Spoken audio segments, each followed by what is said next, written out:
Welcome back. It's time for Silver and Black today, an Odyssey original podcast covering your Las Vegas Raiders. The Las Vegas Raiders who roll into Henderson today, where they sit on Raiders Way there at the headquarters, Intermountain Healthcare Center. We are back to talk about training camp again. Do me a favor, though, if you're listening to us on the podcast feed, just go ahead and subscribe. If you haven't already subscribed, do so. Hit on the auto download there so that you never miss a show when we push it.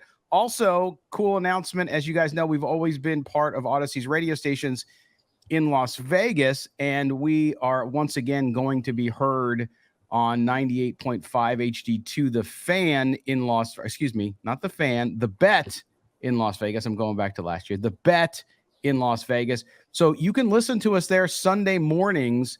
The best thing to do, it airs pretty early. So the best thing to do is to download the free Odyssey app, and you can use the rewind function and do that. And we will have some special stuff there on Sundays for you as well. So make sure you do that. But glad to be back there. Special thanks to Mark Bonilla over at Odyssey and at the Bet in Las Vegas for doing that.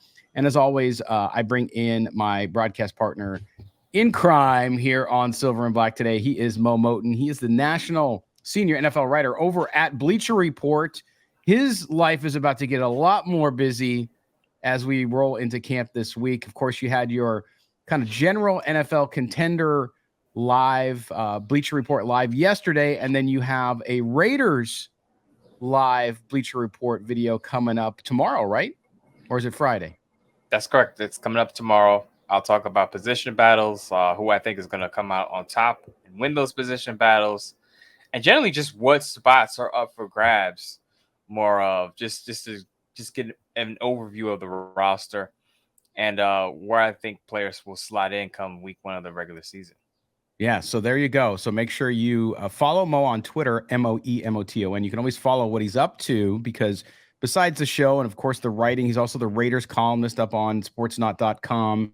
And he does a lot of these Bleacher Report lives. That's where we got the name Midtown Mo, because he rolls into the studio at Bleacher Report with his free lattes and all that stuff, hobnobbing with the NFL elite in the hallways. It's all good. We love it. We're proud of him. So make sure you follow him. You can also follow me at LV Gully. The show is SNB Today.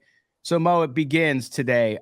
But a couple things. We'll get to the news in a minute, but I want to people always send me requests on Twitter saying, hey, what are the key dates, right? So I want to go over those a little bit because obviously camp starts today for veterans.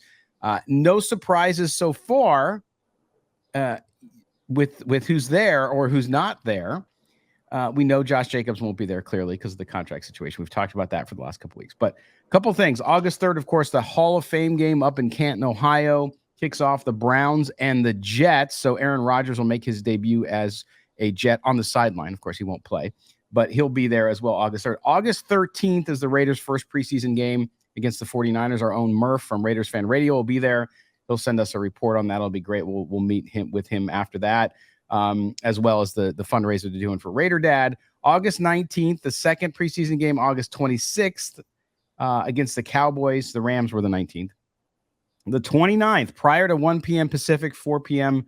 Eastern, the active rosters have to be down to 53 players. And then the next day, practice squads to 16. So there's cuts in between that, Mo, but you basically got a month here to feel out what you're going to go with, what Josh McDaniels and Dave Ziegler are going to go into battle in 2023, what roster they're going to take with them. And we've talked about it, and we will continue to talk about it over the next several weeks during camp about all the question marks here. But I want to start with, obviously, we heard over the weekend and into early this week, Davante Adams was out doing a press tour, basically, for some charity work that he does. But, of course, he was asked about Josh Jacobs in that contract situation. Also, Jimmy Garoppolo. We'll get to that in a second. But I have a clip here. It's a pretty long clip. So Mo, I might play some of it and then stop it and get some reaction and then restart it because it's about 2 minutes and 40 seconds. But you and I were going back and forth. I sent it to you when I first saw it. I have some really interesting thoughts on it. Nothing controversial, nothing crazy about it, but it gives you some insight into a couple things. And I want to talk to you. So I'm going to use the clip from the Dan Patrick show. All right. So here is Dan Patrick asking Davante Adams about the Josh Jacobs situation, and we'll jump in here and talk about it. So here's Davante Adams. Talked to Josh Jacobs recently. It was probably maybe about 3 or 4 days ago. What did you say? I just told him to keep his head. This is my 10th year now. Been through the contract process a total of 3 times now. It's a little easier when you first come in, and then once you start doing your thing on the field, and then make things a little bit more interesting come contract time. So basically just told him I understand where he's coming from. You gotta do what you have to do, in order to, feel your worth, and you can't just do something that your heart's not in. So at the end of the day, if it doesn't make sense to you, you got to do what you got to do. But at the same time, I try to present all the things to him that, the positives of coming back. He and I are really close. So when it comes to the connection, and, I just try to remind him of the opportunities we have to potentially do something special together.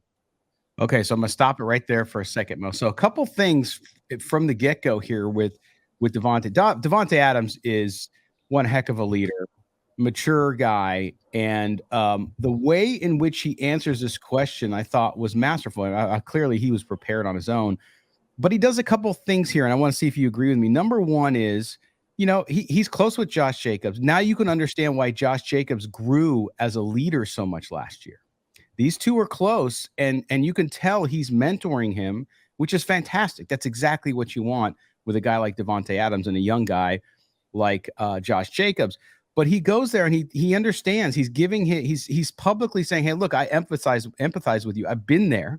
I've been through this a couple times, so I know." And then at the end, he doesn't go into the running backs or underpaid stuff. He doesn't go into any of that kind of soapbox material. What he does instead is says, "Hey, I understand this. I want this guy here." I'm telling him both sides. He's giving him advice, but also telling him, "Hey, you got to make your own decision." Really great insight into a little bit their relationship, but also the leadership a guy like this brings to that locker room. Yeah, absolutely. I think deep down, Davante Adams wants him there. He said that publicly, wants him to be there. But I think players have it's kind of an unspoken rule that players are not going to speak about another man's contract and what another man needs to do financially, because everyone has their own responsibilities and needs to take care of off the field. So I think it was a diplomatic answer in the sense that, yeah, I want him there, but I'm not going to tell him what to do, in a sense. And I kind of expected that type of answer. Now he put it eloquently on when he was speaking with Dan Patrick, but I kind of expected him to go that route, and I don't want to say play both sides, but say, look, the team is here for you. We have an opportunity to win games with you on the field, but go ahead and make your own decision, do your thing, and work things out how you see fit financially with the Raiders. Correct. But also he knows what it's like because he's been through it, right? So very simple. Okay, let's go on with Davante Adams here talking about Josh Jacobs. And I also let him know that, I play with a great deal of running backs, really good running backs. And there's only a handful that I feel like I could go to literal war with. And he's one of those guys. So when I think about winning a Super Bowl and what it takes to win one, because I haven't done that yet, I think about having a guy like him on, in the backfield, by my side, another dog that's ready to go to war and do whatever it takes to get it done. I mean, one of the toughest guys I've ever been around.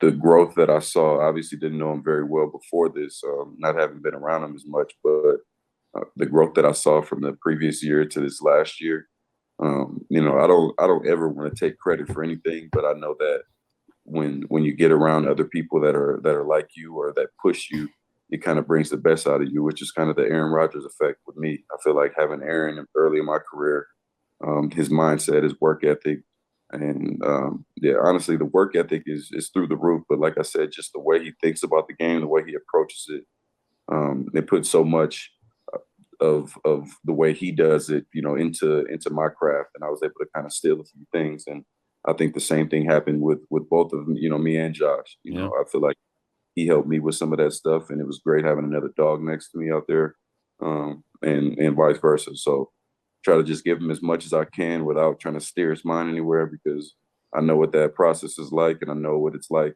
when, you know, you're going back and forth with a club about numbers and all those things. So don't want to be naive in the situation, but also want to make sure that he is aware of everything that comes with it, and also you know, the opportunity that we have together.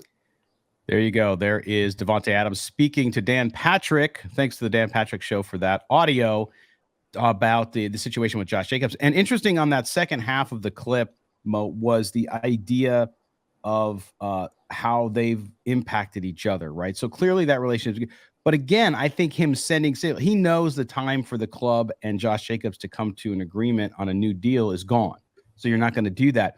So I heard a little bit of the read between the lines there, because he knows Josh Jacobs is listening. I mean, they've had their personal conversations, but he knows that he's listening too. He's going to hear it.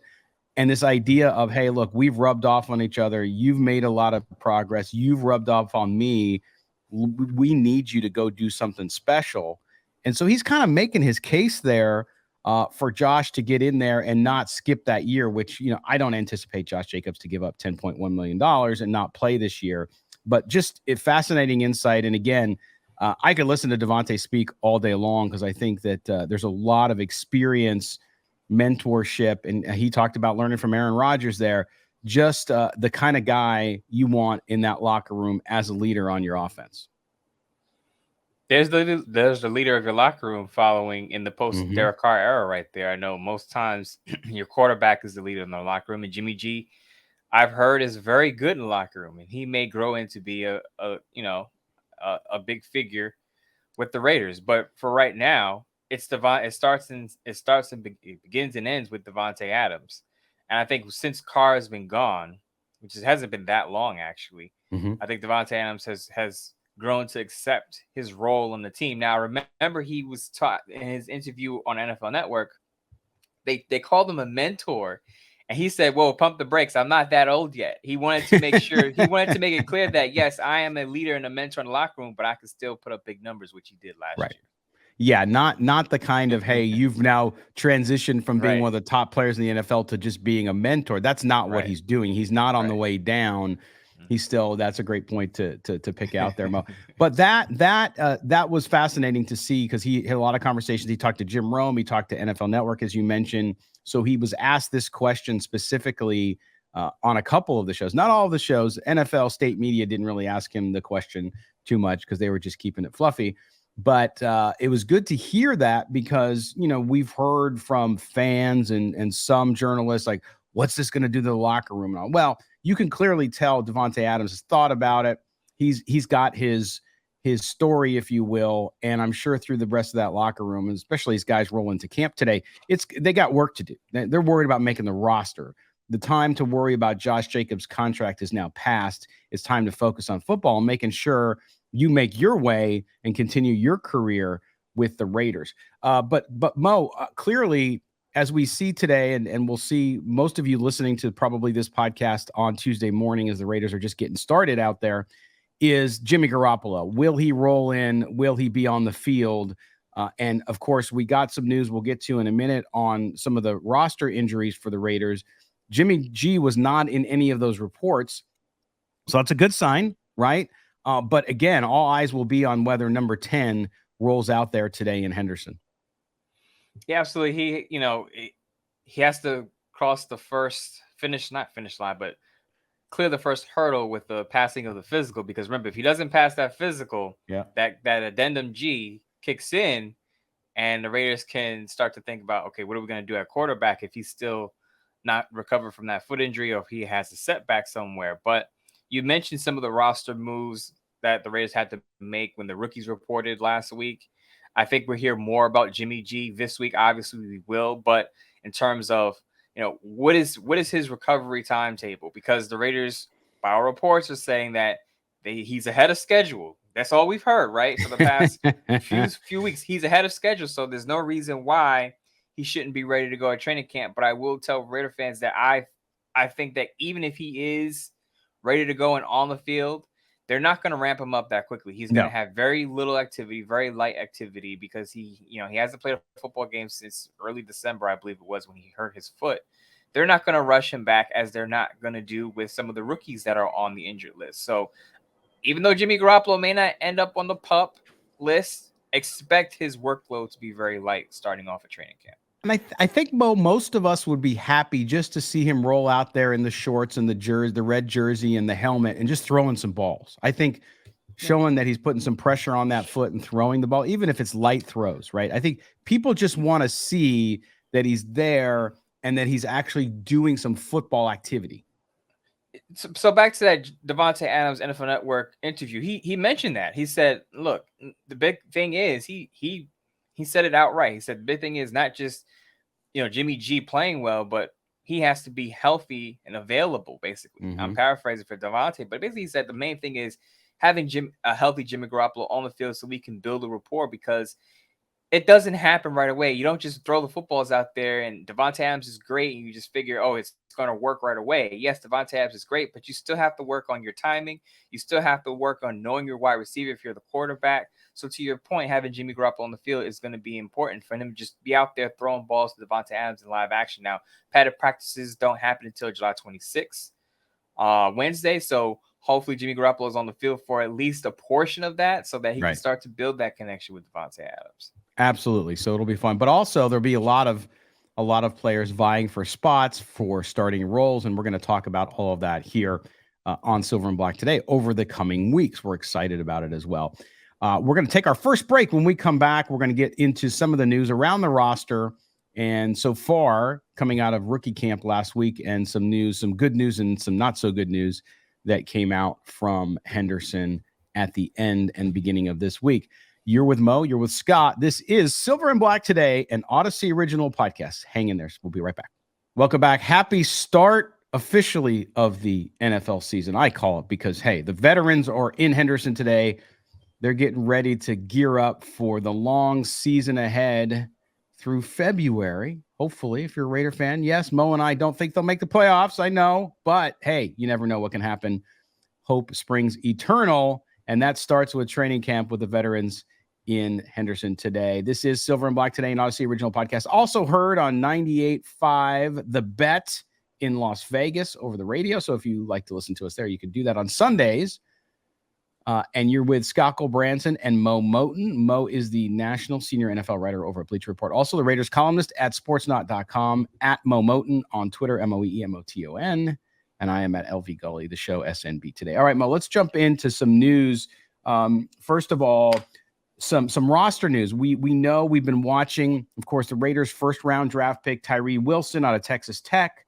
Good news, starts training camp on the NFI list, which is the non-football injury list. Because the injury was prior to him becoming an official NFL player, it doesn't count. So he doesn't have to go on the physically unable to perform list, which, just a reminder for fans out there, means if you get put on that list, you cannot play until week 6, right, Mo? I have that right? Week 6? You have that right. But I have not to interrupt you, Scott, but in real time, Jeremy Fowler of ESPN says there's the expectation that Jimmy Garoppolo will pass his physical and be ready for the start of Raiders training.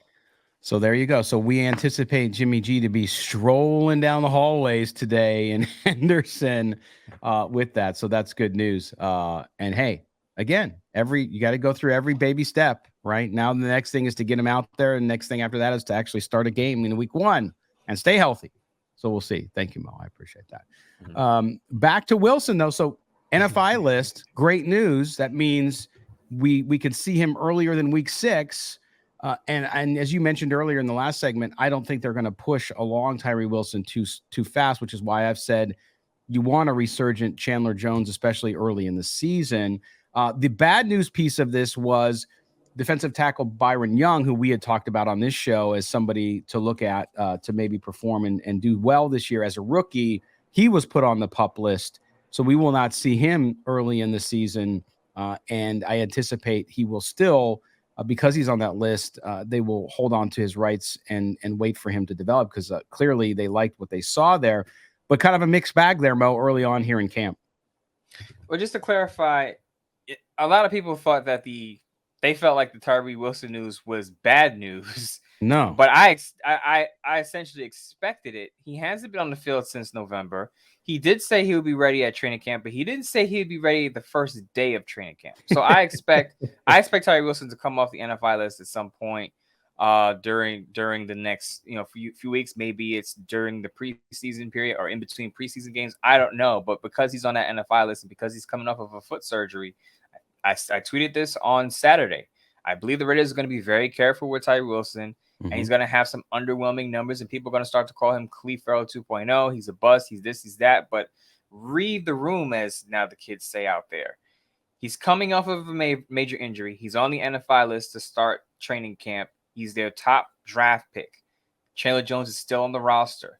They're going to be careful with Tyree Wilson. He's not going to bust out for 10 sacks like Max Crosby did as a rookie. Max Crosby was one of 36 NFL players to have 10 or more sacks as a rookie. So he had an extraordinary rookie season. So if you're expecting Max Crosby numbers, don't, because that was an anomaly. Tyree Wilson coming off injury is not going to have those type of numbers. He's going to probably start the season with a minimal role behind Chandler Jones, and his role hopefully will grow as the season goes on. Now, as far as Byron Young being on the PUP list, he's not out for the first part of the regular season yet. He can come off the PUP list at some point during the offseason and still rejoin the team. We don't know how long he's going to be out. There's been no official report of his injury or how long he's expected to be out. But let's just hope that he's back sooner than later, because even though the Raiders have a deep rotation along the defensive line, Byron Young had a chance to earn a big role and be a 3-down player. So we'll see how that develops and what his injury is. I'm sure Josh McDaniels will be asked about that, but he doesn't have to reveal player injuries yet because we're not to the week 1 of the regular season where injury reports have to be released. So, Mo, if you come off the PUP list prior to week 1, then you can still play. Is that the ruling? Right. Okay. Right. It's if you're still on the PUP list after roster cuts, that's when you are. That's when you're the 6 weeks time during the first few weeks of the season. But got it. As of right now, he could still come off at any time. See, there you go. Mo's got the rule book. He's sitting there with the rule book. He studies it every night as he goes to sleep. He knows exactly what's going on. All right, so that's the news with the Raider roster. Hopefully we don't hear any more. But again, as we talked about the Hunter Renfrow possibility trade stuff, all that happens because there's injuries in camp, and you're going to start to see injuries. And there's been some major injuries in the NFL, actually, and some carryovers we'll talk about in the third segment as we talk a little more general. But third is today, Marcus Peters is back. And I say back, it's the second time he has visited the Raiders. All anticipation is he will sign with Vegas while he's there today or in the next few days. And then at some point, I wouldn't imagine he's in a hurry to get out there, being the veteran that he is. But at some point, he will join the cornerback core, the defensive back core for this Las Vegas Raiders team, who's in dire need of some depth and leadership there. And that's what's interesting about Marcus Peters. Again, not talking about Marcus Peters, the all-pro of several years ago, but he is a guy who creates turnovers. He is good in coverage. He is a great leader in that room. I'm a little lost to why some Raider fans out there who talk to us don't seem that excited about it. I'm not saying you're getting, again, the Marcus Peters of several years ago, but it's an upgrade, Mo. And I think Raider fans, knowing that this defense has got to make great strides, should be a little more excited about the possibility. I think they should be a little more excited because he is an upgrade over what they have. I know that's not saying a lot. Correct. But if you understand that with Patrick Graham's scheme, he could have a bounce back year. I think some of the skepticism around Marcus Peters and what he could do for the Raiders has to do with what happened last year. He allowed 7 touchdowns in coverage and allowed a passer rating of over 113, or it was like 113.7 or 113.2, one of the two numbers. But he didn't have a good year last year with the Ravens. But I think part of what you need to factor into that year was, one, he was coming off of a torn ACL in 2021. He missed the entire 2021 season with that injury. And then he had to learn a new scheme under Mike Macdonald, who replaced Don Wink Martindale, who took over the Giants defensive coordinator position under Brian Daboll. So coming off of a major injury and had to learn a new scheme that probably, I don't think, fit him to a T. I think the Ravens played more zone than in previous years under Don Wink Martindale, because Martindale loves to blitz. And when you blitz, you have to have your guys one-on-one on the island on the outside. Different scheme with Baltimore last year. So I don't think it fit Marcus Peters, and that's partially the reason why he's not back in Baltimore. But I think with a better fit in the scheme and 2 years removed from a major knee injury, I think he'll fare a lot better. I'm not saying, again, he's going to be a all-pro player with 8 interceptions, but I think he'll have a decent year, assuming he does sign with the Raiders. Yeah, and you talked about as you mentioned why people aren't as excited because of what happened last year in Baltimore. And if you look at it, using PFF stats, which is becoming more and more a kind of a standard, his coverage grades were right around where they were the previous seasons. But to your point, the touchdown rate was astronomical, and his completion percentage was higher. I think it was around 70%. So you look at that and you say, okay, coming off the injury at 30 years old, by the way, not 22 years old. So you do, over time, you lose a little bit of a step. Then you add in the injury. And again, I believe the Raiders will bring him in on a deal where they don't have a lot of exposure. So he's going to have if he makes the roster, right, and they give him a little guaranteed money, I'm sure, up front, makes the roster, he'll have all the incentive-laden stuff he did. So there's no risk for the Raiders here, to your point about it being so depth of talent back there. They're able to bring in a guy, and if he has worked out, now he's into the second season after the ACL tear, he's able to really prove himself because he's going to be playing for another contract next year. So he's got all the motivation in the world. And I love that as a Raider play here because, again, you don't lose anything. If he comes in and he looks terrible, see you later, costs you a little money, that's it. But if it turns out to be at least a 70% of what he was or 80% of what he was in the past, it's a big win. And the other thing is it allows you to gradually develop guys like Jacorian Bennett, maybe David Long Jr., some of the younger guys on the outside. They're not forced into playing big roles before they're ready. So Marcus Spears gives you that cushion.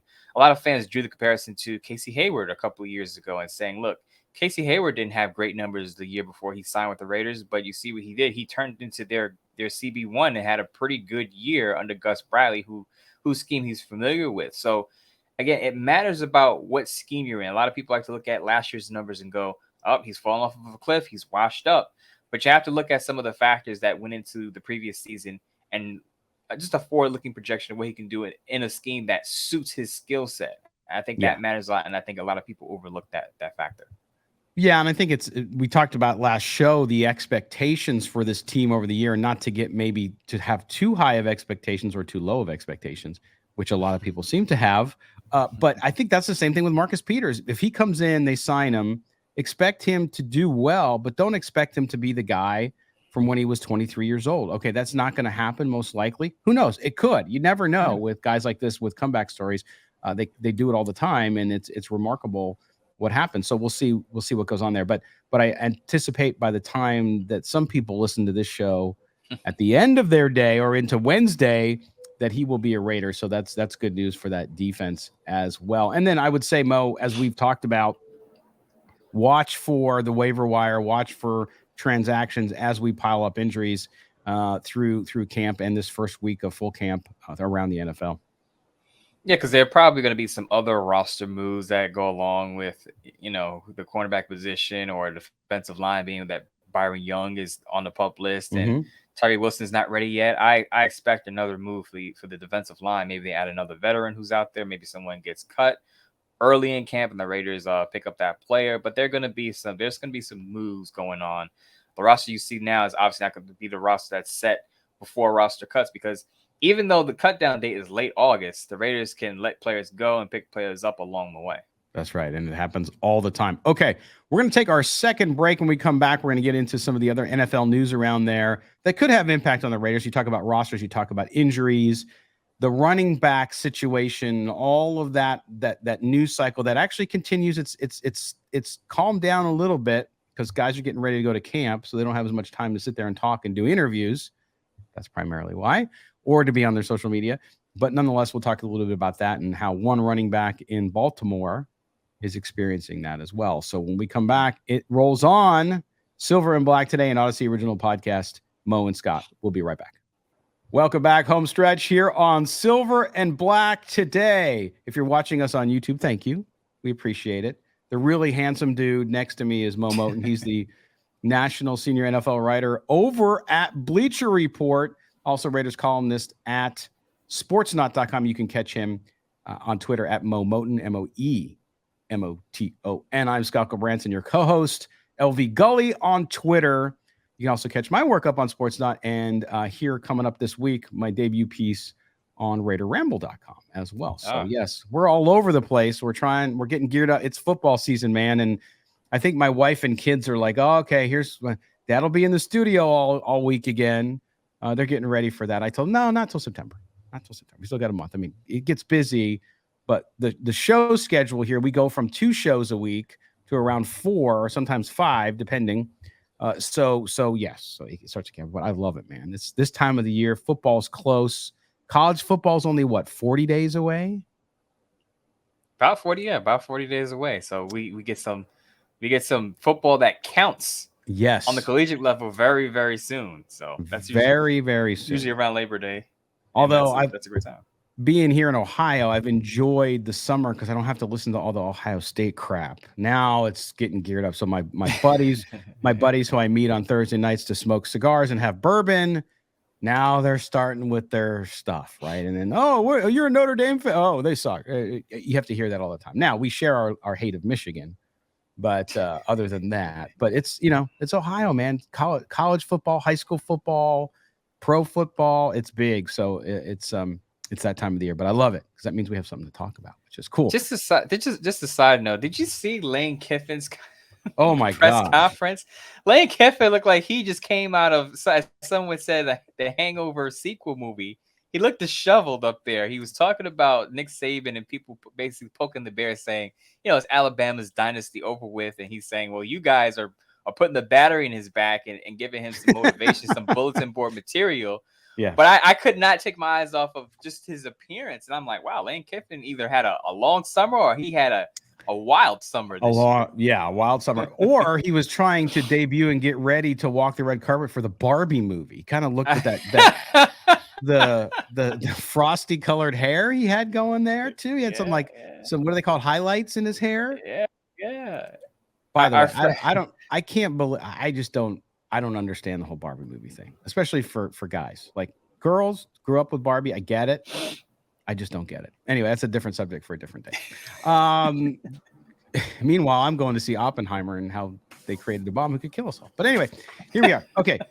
So training camp and Mo, we have to cover stories around the NFL as well, because you never know where rosters are going to make out. You never know who guys are having trouble, especially within the division. Chris Jones is holding out basically in Kansas City. We'll start with that one. He's not happy with his contract.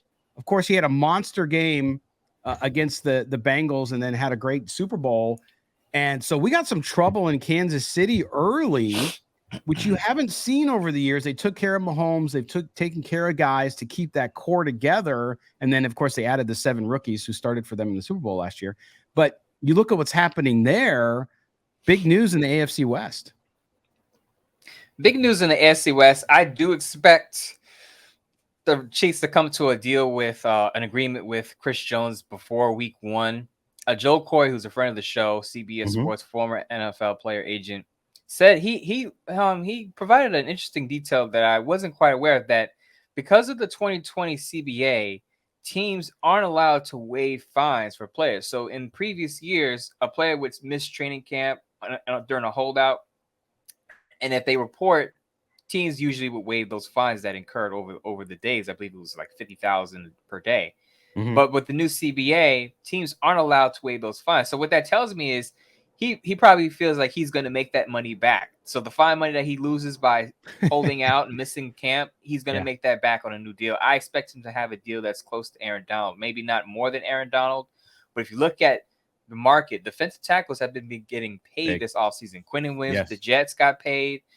Jeffrey Simmons of the Tennessee Titans got paid. Javon Hargrave, who signed with the San Francisco 49ers in free agency, got paid. So I think Chris Jones is looking at the market and saying, the defensive tackle market, unlike the running back market, is exploding like the wide receiver market did 2 years ago.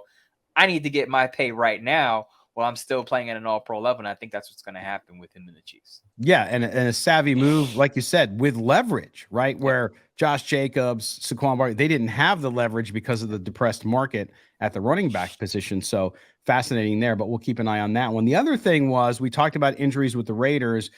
The Ravens have signed a familiar face to AFC West fans, and that's running back Melvin Gordon, just to a 1-year deal because J.K. Dobbins was put on the PUP list. Now, like you said, if he gets healthy before week 1, then he won't miss time during the regular season.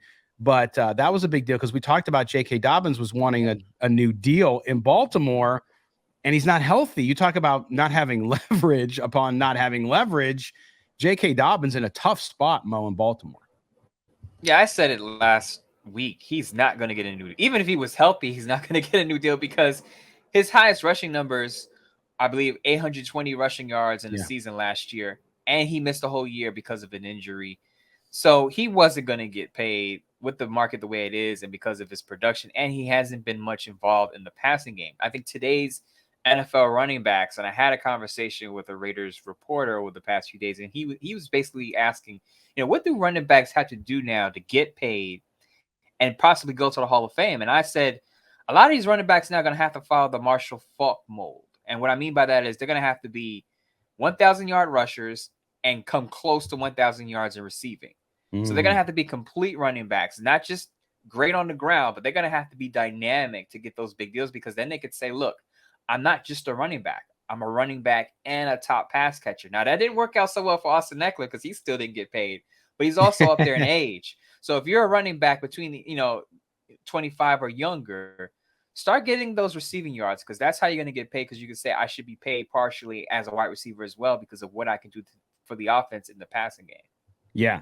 And fascinating discussion. And we're going to talk more about the league. We'll, of course, focus on the Raiders as we do 99% of the time here. By the way, coming up on Thursday's show, we have special guest Ross Tucker. If you're familiar with Ross Tucker, covers the NFL, former NFL player, part of the family here at Odyssey Sports, also does TV work for CBS Sports and radio work for Westwood One. So we're going to pick his brain about the Raiders. So we'll get another national voice who covers that. So he'll be on Thursday's show. So stay tuned for that. One of the other things I wanted to bring up, and I know somebody asked us, I think in the mailbag segment, or they might have asked us on Twitter, I can't remember which one, if we had watched the Netflix series Quarterback. Have you watched any of it yet, Mo? Before your schedule and you can't even sleep. I have not got to watch any of it yet. Shout out to Allison, who was in the chat last week when we had our show on Thursday. She was talking about the show, and I told her that I would tune into it. Even during a busy season, I can at night kind of tune in and see what the hubbub is about, and I will do that. But I haven't been able to do it over the past few days. Yes. And I hope Allison's okay with it, but Mo and I were talking after that show, and we've decided anytime you guys send us super chats, which is basically if you're listening and not watching us on YouTube, you can actually donate or pay us, if you will, because you're happy with the content of the discussion or you like your question answered. And so that in itself, we're going to donate that to the One Nation Foundation, Murph's Foundation over at Raider Fan Radio. Does great things. They're working with Raider Dad, another charity we talked about as well here. So that's what we're going to do. So we're not going to keep that money. We're going to pass it on to them. So anything you donate here, you can go to their show and donate, but anything you donate on YouTube from Super Chat, we're sending it right over to the One Nation Foundation. But giving back to the community, and a big thanks to Murph for being a big part of our show. Absolutely. Yes. And he'll be back very, very soon, starting with some preseason games. So we're going to have some fun there as well. And I will be going down to Nashville. I will be doing a show from there, Mo. One of their live shows will be good. I have no idea.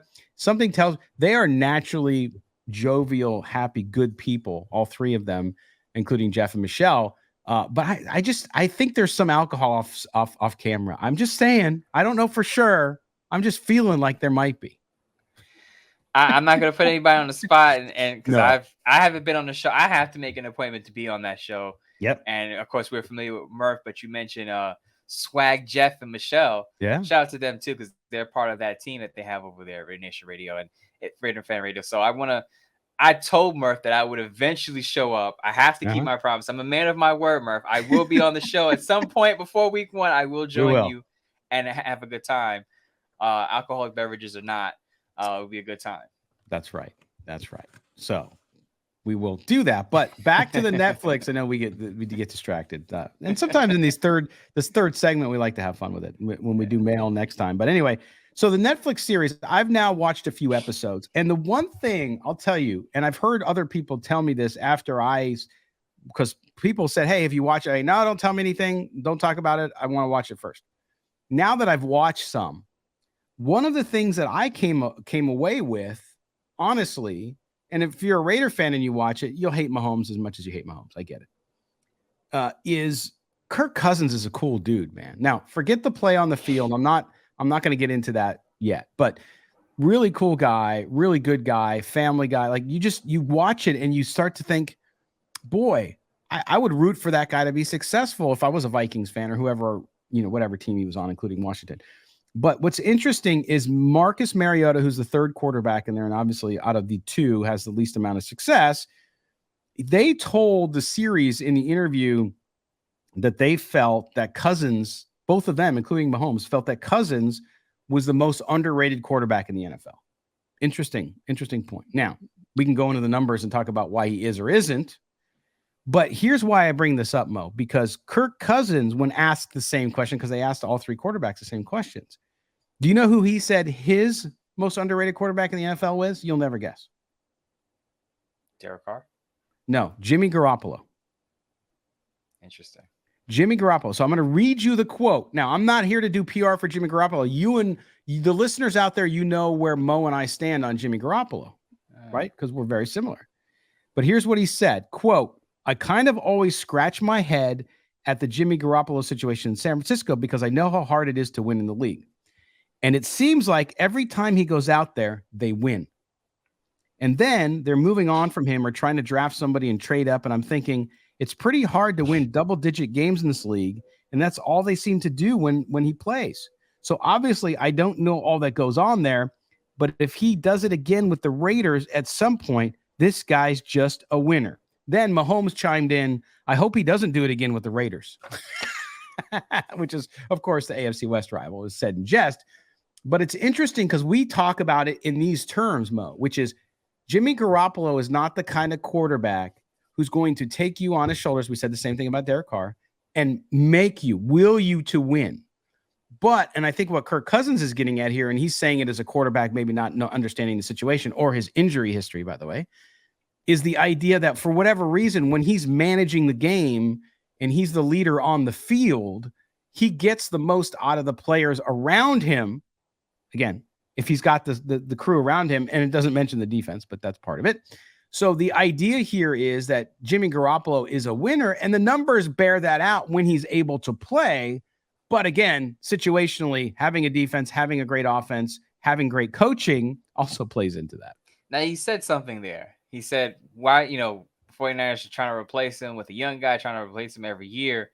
I think the idea is you have to remember these teams know these players a lot better than we do. And I think the 49ers have the confidence that not only can they win without Jimmy Garoppolo, and that's just a plug and play position because of what he does what he doesn't do for the offense. I feel like the 49ers felt like we get a quarterback who could stretch the field, our offense would be a lot better.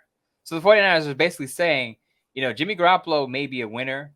He's a decent, capable quarterback, but he's not pulling the team to victory, so to speak. And we can replace him and still win games. And they did last year.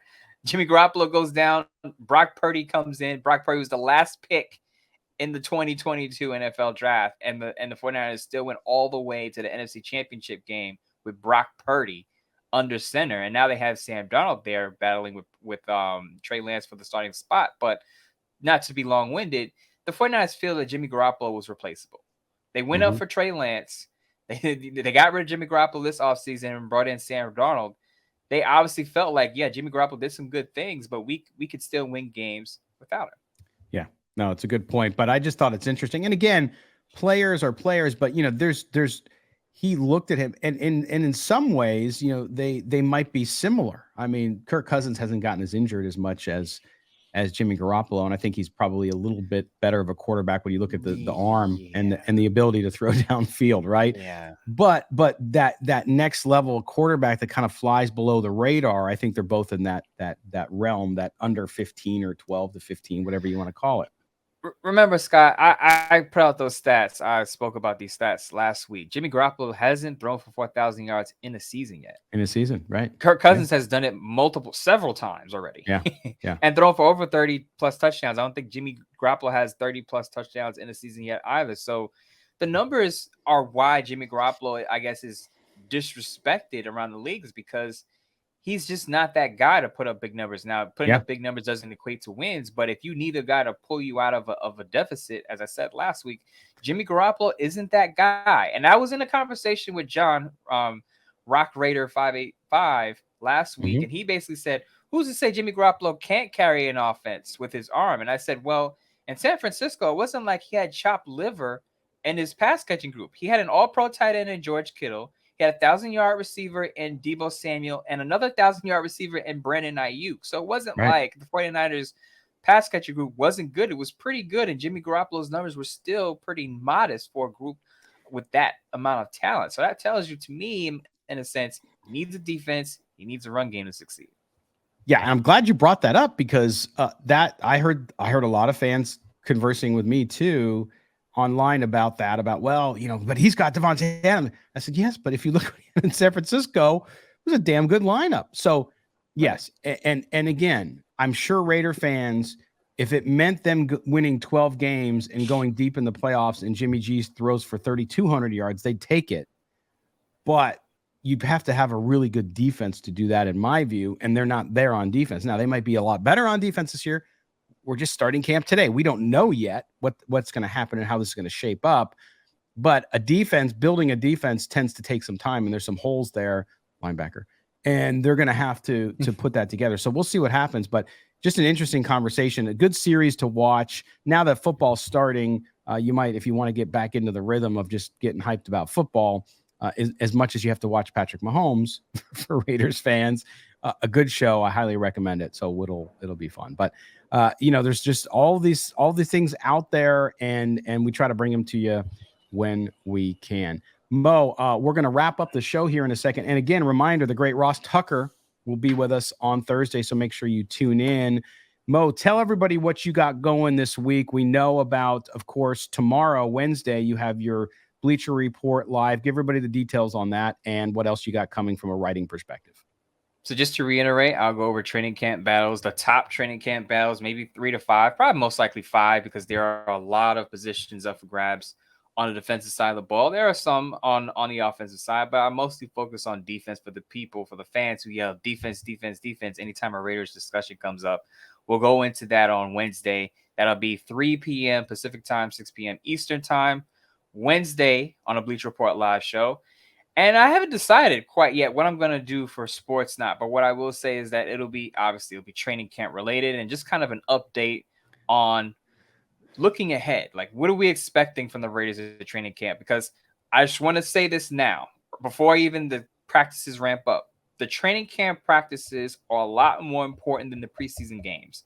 I want to emphasize that because every year we get a player who busts out and shines during the preseason, and he doesn't make the roster, or he only makes the practice squad, and the fans are like, dude ran for 200 yards, or he had 4 sacks. Why isn't he on the main roster?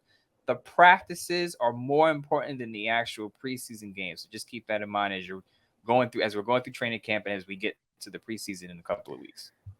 Good stuff, man. Make sure you follow Mo on Twitter, MoeMoton. And then also, if you're going to watch him on tomorrow's Bleacher Report Live, I would recommend downloading early the Bleacher Report app on your phone.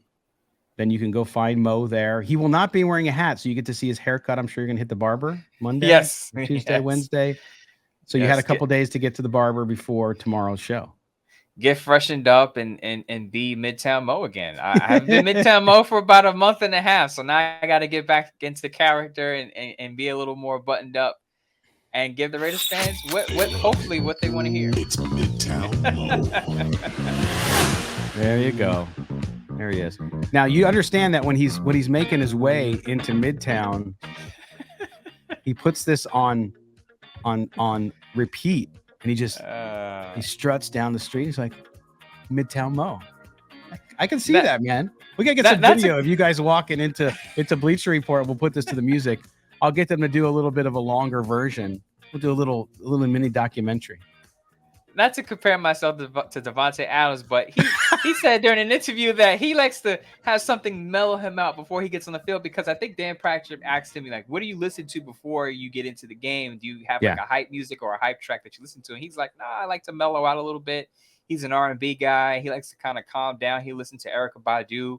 I think with that tune that you have, that intro is a good way to kind of mellow out. Because sometimes you get a little jittery when you know you're about to go on air and you have thousands of people listening to you. I like to kind of calm down, just kind of have some zen before I go live. And that's perfect intro to help me just kind of relax before I go live.